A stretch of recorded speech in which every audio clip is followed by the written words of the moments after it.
और महाकुंभ का 36वां दिन है। लोग सुबह से ही संगम में डुबकी लगाने के लिए संगम की तरफ जा रहे हैं। वहीं श्रद्धालुओं की भीड़ विकराल रूप लेती जा रही है। देश के स्टेशनों से जो तस्वीरें सामने आ रही हैं, उसे देखकर आप सहम जाएंगे।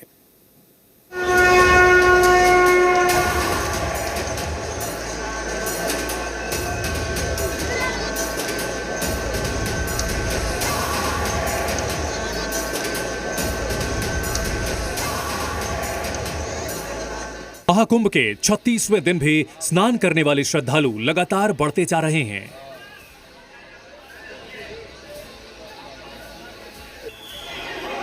लोग पैदल ही संगम की तरफ जा रहे हैं और कुछ तो भोर में ही स्नान करके वापस आ रहे हैं।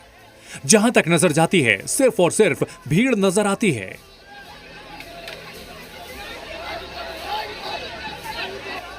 महाकुंभ की समाप्ति की तारीख जैसे जैसे नजदीक आ रही है, वैसे वैसे श्रद्धालुओं की भीड़ विकराल रूप लेती जा रही है।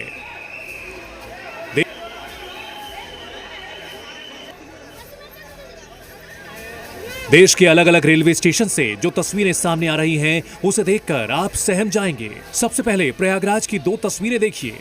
पहली तस्वीर संगम से, जहां आज भी लोगों का सैलाब आया हुआ है। घाटों पर पैर रखने की जगह तक नहीं है। तो वहीं प्रयागराज स्टेशन की तस्वीरें देखकर आप डर जाएंगे और दिल्ली का हादसा याद करने लगेंगे।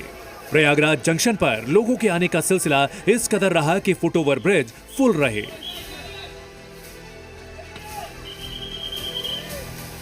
दिल्ली हादसे से सबक लेते हुए रेलवे प्रशासन सतर्क हो गया है। प्रयागराज स्टेशन पर भीड़ इकट्ठे नहीं होने दी जा रही है।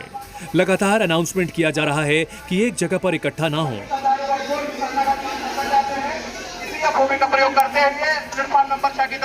इतना ही नहीं, भीड़ को नियंत्रित करने के लिए मेले को नो व्हीकल जोन घोषित किया गया।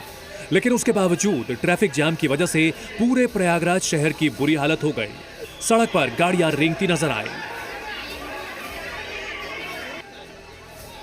भयानक भीड़ की ये तस्वीरें सिर्फ प्रयागराज में ही नहीं दिख रही हैं। लोगों में महाकुंभ जाने की होड़ मची है और इस कारण देश के कई रेलवे स्टेशन का हाल प्रयागराज जैसा ही है। पश्चिम बंगाल के आसनसोल रेलवे स्टेशन से यह हैरान करने वाली तस्वीर सामने आई, जहां हजारों की संख्या में यात्री प्रयागराज जाने के लिए ट्रेन का इंतजार कर रहे थे। ट्रेन के आते ही भीड़ का हुजूम इस पर चढ़ने के लिए टूट पड़ा। यात्रियों की भीड़ सुरक्षा घेरा तोड़कर जबरन स्टेशन के अंदर घुस गई। जिन लोगों ने पहले ही रिजर्वेशन कराया हुआ था, वो अपनी सीट तक पहुंचने में बेबस दिखे। अब इस तस्वीर को देखिए, कैसे लोग महाकुंभ में जाने के लिए अपनी जान की भी परवाह नहीं कर रहे हैं। उनका बस एक मकसद है, संगम में डुबकी लगाना, चाहे इसके लिए उन्हें किसी भी जद्दोजहद से गुजरना पड़े। यहां कुछ देर के लिए स्टेशन पर अफरा तफरी मच गई, लेकिन मौके पर मौजूद सुरक्षा कर्मियों ने हालात को संभाला।